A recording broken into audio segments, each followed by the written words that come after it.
నిరుద్యోగులకు మరో మంచి అవకాశం అయితే వచ్చేసిందండి. పెన్షన్ ఆఫీస్‌లో ఉద్యోగాలకు నోటిఫికేషన్ అయితే వచ్చేసిందనమాట.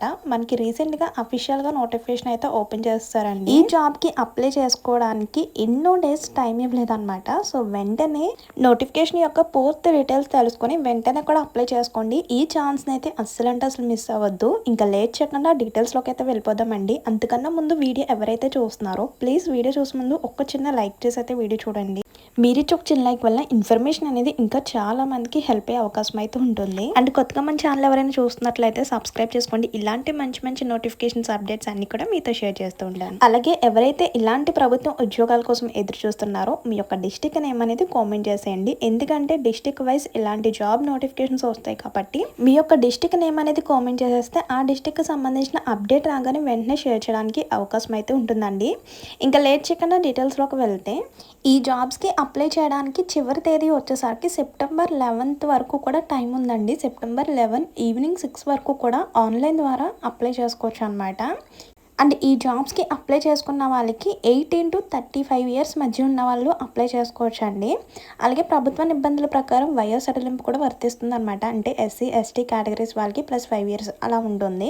అంటే 40 ఇయర్స్ లోపు ఉన్న వాళ్ళు కూడా అప్లై చేసుకోవచ్చు. ఓన్లీ ఆ కేటగిరీ వాళ్ళు మాత్రమే. సో, ఈ యొక్క రిక్రూట్మెంట్ 2026 ఉద్యోగాలకు సంబంధించిన సాలరీ వచ్చేసరికి 56,100 వరకు ఫర్ మంత్లీ సాలరీ అయితే ఉంటుందండి. సో, వీటిలో మొత్తం కూడా మనకి 80 వేకెన్సీస్ అయితే ఉన్నాయండి. అంటే ఈ రిక్వైర్మెంట్లో మొత్తం కూడా 80 ఉద్యోగాలు అయితే విడుదల చేయడం అయితే జరిగింది. ఇవన్నీ కూడా ప్రభుత్వం ఉద్యోగాలు కాబట్టి చాలామంది ఆసక్తిగా ఎదురు చూస్తుంటారు. సో, ఎవరైతే ప్రభుత్వ ఉద్యోగాల కోసం ఎదురు చూస్తున్నారో వాళ్ళందరికీ కూడా ఇదొక మంచి ఛాన్స్ అనే చెప్పుకోవచ్చండి. సో, వెంటనే కూడా అప్లై చేసుకోండి. అంటే సెప్టెంబర్ 11th వరకు టైం ఉంది కదా అని చాలామంది లాస్ట్ మినిట్ వరకు కూడా వెయిట్ చేస్తుంటారండి. సో, అప్పటి వరకు వెయిట్ చేయొద్దు. ఎందుకంటే వేకెన్సీస్ కంప్లీట్ అయిపోతే కనుక ఆ నోటిఫికేషన్ కూడా అంటే ఈ ఆన్లైన్ రిక్రూట్మెంట్ కూడా క్లోజ్ అయిపోతుందనమాట. సో, అందుకే మీరు ముందుగానే అప్లై చేసుకోండి. అప్పటి వరకు వెయిట్ చేయొద్దు. అండ్ ఈ జాబ్‌కి అప్లై చేసుకోవాలంటే క్వాలిఫికేషన్ డీటెయిల్స్ అయితే చూద్దాం. అంటే ఎడ్యుకేషనల్ క్వాలిఫికేషన్ డీటెయిల్స్ చూడండి. అంటే ఏదైనా విభాగంలో మీకు డిగ్రీ క్వాలిఫికేషన్ ఉన్నట్లయితే వెంటనే ఈ జాబ్‌కి అప్లై చేసుకోవచ్చు అనమాట. అండ్ సెలక్షన్ ప్రాసెస్ వచ్చేసరికి ఒక చిన్న టెస్ట్ అయితే ఉంటుందన్నమాట. సో, అందులో సెలెక్ట్ అయితే కనుక నెక్స్ట్ ఇంటర్వ్యూ ద్వారా ఫైనల్ సెలక్షన్ అయితే జరుగుతుందండి. అండ్ నెక్స్ట్ డాక్యుమెంట్ వెరిఫికేషన్ ద్వారా ఫైనల్ సెలక్షన్ అయితే జరుగుతుందన్నమాట. అండ్ ఈ డాక్యుమెంట్ వెరిఫికేషన్తో పాటు మెడికల్ టెస్టులు కూడా ఉంటాయండి. అండ్ నెక్స్ట్ ఏజ్ లిమిట్ చూసుకుంటే చెప్పాను కదా 18 to 35 ఇయర్స్. అండ్ ప్రభుత్వ నిబంధనల ప్రకారం వయోసడలింపు కూడా వర్తిస్తుంది. అది వచ్చేసరికి ఎస్సీ ఎస్టీ వాళ్ళకి 5 ఇయర్స్, ఓబీసీ వాళ్ళకి 3 ఇయర్స్ అనమాట. అంటే 38 ఇయర్స్ లోపు ఉన్న వాళ్ళు అప్లై చేసుకోవచ్చు. అదే ఎస్సీ ఎస్టీ వాళ్ళు అయితే 40 ఇయర్స్ లోపు ఉన్న వాళ్ళు కూడా అప్లై చేసుకోవచ్చు అనమాట. ఎనీ డిగ్రీ క్వాలిఫికేషన్ ఉన్న వాళ్ళు వెంటనే కూడా ఈ జాబ్‌కి అప్లై చేసుకోవచ్చు అండి. క్వాలిఫికేషన్ వచ్చేసరికి ఎనీ డిగ్రీ అనమాట. ఇంకా హయ్యర్ క్వాలిఫికేషన్ ఏమీ లేదు. జస్ట్ డిగ్రీ కంప్లీట్ చేసిన ప్రతి ఒక్కరు కూడా అప్లై చేసుకోవచ్చు. ఇంకా వేకెన్సీ డీటెయిల్స్ చూసుకుంటే మొత్తం కూడా 80 వేకెన్సీస్ అయితే ఉన్నాయి. అవి కూడా అసిస్టెంట్ ప్రొవిడెంట్ ఫండ్ కమిషనర్ అనే జాబ్స్ అనేవి విడుదల చేశారనమాట. ఈ నోటిఫికేషన్‌లో మొత్తం కూడా 80 అసిస్టెంట్ ప్రొవిడెంట్ ఫండ్ కమిషనర్ వంటి పోస్టులు అయితే ఉన్నాయండి. ఇవన్నీ కూడా పూర్తి స్థాయిలో సెంట్రల్ గవర్నమెంట్ ఉద్యోగాలు అనమాట. అండ్ చాలా మంది అప్లై లింక్ అయితే అడుగుతున్నారండి. అప్లై లింక్ అనేది ఇదే వీడియోలో మీకు లాస్ట్లో అఫీషియల్గా వచ్చిన నోటిఫికేషన్లో క్లియర్గా రౌండప్ చేసి మరీ చూపిస్తున్నానండి. సో, ఇక్కడ స్టార్టింగ్ మనం చూడగానే ఏం జాబ్ అనేది ఒక క్లారిటీ వస్తుంది కదా. మీరు ఆ జాబ్కి అప్లై చేయాలి అనుకుంటే వీడియో పూర్తిగా చూసి డీటెయిల్స్ అన్నీ కూడా క్లారిటీగా తెలుసుకొని అప్పుడు అప్లై చేసుకోండి. ఇంకా శాలరీ డీటెయిల్స్ చూసుకుంటే మనకి స్టార్టింగ్ 56,100 నుంచి 1,77,000 వరకు కూడా ఫర్ మంత్లీ శాలరీ అయితే ఉంటుందన్నమాట. అలాగే ఇవి సెంట్రల్ గవర్నమెంట్ జాబ్స్ కాబట్టి శాలరీతో పాటు మనకి అన్ని బెనిఫిట్స్ కూడా ఉంటాయండి. సెలక్షన్ ప్రాసెస్ చూడండి, ఇక్కడ క్లియర్గా చూపిస్తాను. ఫస్ట్ రాత పరీక్ష అయితే ఉంటుంది. నెక్స్ట్ ఇంటర్వ్యూ కండక్ట్ చేస్తారు. Next document verification, medical checkup ద్వారా ఫైనల్ సెలక్షన్ అయితే కంప్లీట్ అవుతుంది అనమాట. అండ్ ఇంపార్టెంట్ డేట్స్ చూసుకుంటే మనకు అప్లికేషన్ అయితే ఇప్పటికే స్టార్ట్ అయిపోయిందండి. ఆగస్ట్ 22నే అప్లికేషన్ స్టార్ట్ అయిపోయింది అనమాట. అంటే ఇప్పటికీ స్టార్ట్ అయ్యి మనకు ఒక 5 days అయితే కంప్లీట్ అయిపోయింది. సో, వెంటనే కూడా అప్లై చేసుకోండి. అప్లికేషన్ లాస్ట్ డేట్ వచ్చేసరికి సెప్టెంబర్ 11th లాస్ట్ అనమాట. సెప్టెంబర్ 11th ఈవినింగ్ 6 వరకు కూడా టైం ఉంటుంది. ఇంకా ఫైనల్గా అప్లై ప్రాసెస్ చూసేసి అఫీషియల్గా నోటిఫికేషన్లో డీటెయిల్స్ కూడా చూపిస్తాను. ఈ యూపీఎస్సీ ఈపీఎఫ్ఓ సంబంధించిన వెబ్సైట్ అనేది ముందుగా ఓపెన్ చేసుకోవాలి. ఆ వెబ్సైట్ మీకు క్లియర్గా చూపిస్తాను నోటిఫికేషన్లో.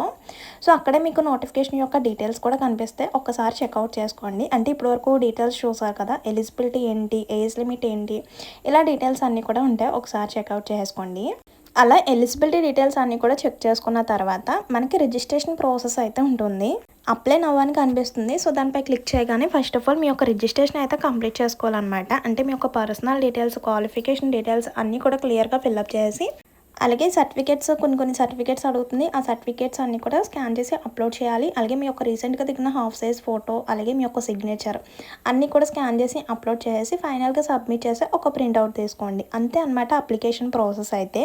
ఇప్పుడు ఒకసారి అఫీషియల్గా నోటిఫికేషన్లో కూడా క్లియర్గా డీటెయిల్స్ అయితే చెక్ చేసుకోండి. ఇక స్టార్టింగ్ మనకి వెబ్సైట్ అయితే కనిపిస్తుంది కదా. ఈ వెబ్సైట్ ద్వారా మీరు యాజ్ ఇట్ ఈస్ క్రోమ్లో సెర్చ్ చేయగానే మనకి నోటిఫికేషన్ యొక్క details same as it is మనకి ఇలా నోటిఫికేషన్ యొక్క డీటెయిల్స్ అయితే చూపిస్తుంది.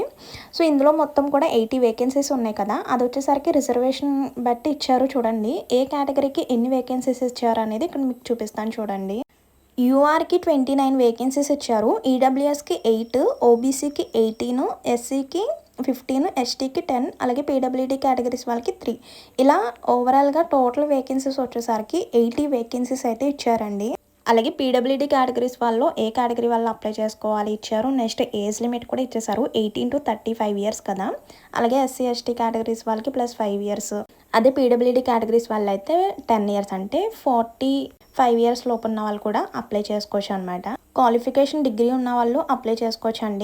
అలాగే ఇంపార్టెంట్ డేట్స్ ఇచ్చేసారు. అలాగే వెబ్సైట్ కూడా ఇక్కడ మీకు క్లియర్గా కనిపిస్తుంది కదా బ్లూ కలర్లో.